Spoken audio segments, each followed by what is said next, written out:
চিংড়ি মাছ কিন্তু সবাই পছন্দ করে, সবাই এটাকে ভিন্নভাবে রান্না করে থাকে। তাই ভাবলাম আজকে স্বাভাবিক যে মশলাগুলো আছে তা দিয়ে আজকে তৈরি করে দেখাবো চিংড়ি মাছের ভুনাটা, যেটা নাকি রান্না করার আগে যেমন স্বাদটা থাকে পরেও সেম স্বাদটা অটুট হয়ে থাকবে। আসসালামু আলাইকুম সবাইকে, welcome to Faiz Alam blogs. এখানে আব্বু সকালবেলা বাজার থেকে 1 কেজির মতো গলদা চিংড়ি নিয়ে আসে। চিংড়ির সাইজগুলো কিন্তু মিডিয়াম অনুযায়ী ভালোই বড় ছিল। এখানে চিংড়ি মাছগুলোকে এখন ভালো করে পরিষ্কার করে নিব। অনেকে মাথা রাখেন, আবার অনেকে মাথা রাখেন না, এতে কোনো সমস্যা নেই। চিংড়ি মাছের মাথার দিক দিয়ে কিন্তু ময়লাটা থাকে, আর পিঠের দিক দিয়ে কিন্তু একটা রগ থাকে, এটাকে আমরা ফেলে দিব। আর এই তো আম্মু সবগুলো একসাথে ধুয়ে ভালো করে পরিষ্কার করে নেয়। এই দেখেন ভেতরে মাথার দিক দিয়ে কিন্তু কোনোই ময়লা নেই এখানে। আর একটা কাঠি বা টুথপিকের মাধ্যমে কিন্তু আপনারা এই সুতাটা ফেলে দিতে পারেন। এখন এই চিংড়িগুলোকে হলুদ আর একটু লাল মরিচ আর লবণ দিয়ে মেখে আম্মু এখন একটা প্যানের মধ্যে এটাকে ভাজতে দেয়। এটাকে বাদামি হওয়া পর্যন্ত আমরা ভেজে নেব।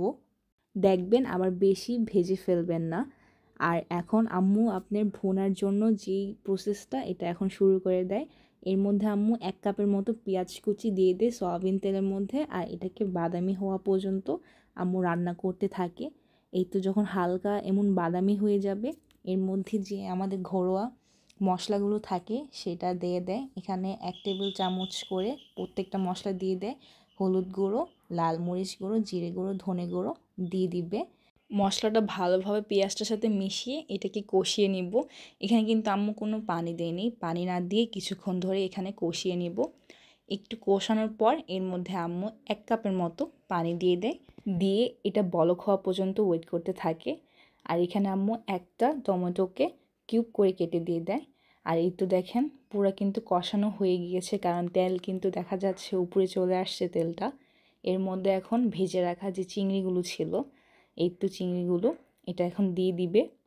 আম্মু উপরের দিক দিয়ে একটু ক্রিস্পি রাখে, কারণ উপরের দিক দিয়ে কিন্তু মজা লাগে খেতে, এর জন্য উপরের দিক দিয়ে আম্মু ক্রিস্পিটা রাখে, মানে মাথার দিক দিয়ে।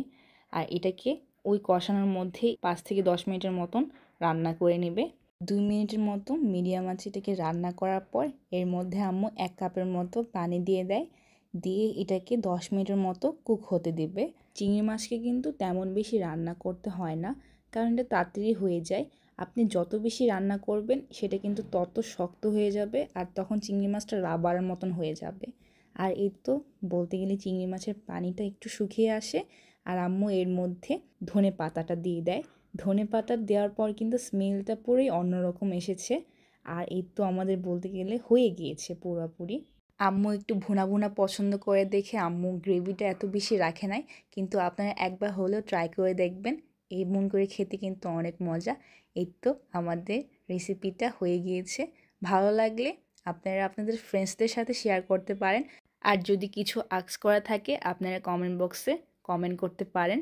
আজকে তাহলে ভিডিওটা এই পর্যন্তই ছিল। সবাই ভালো এবং সুস্থ থাকবেন। আজকে তাহলে আপনাদের সাথে এই পর্যন্তই। সবাইকে আল্লাহ হাফিজ।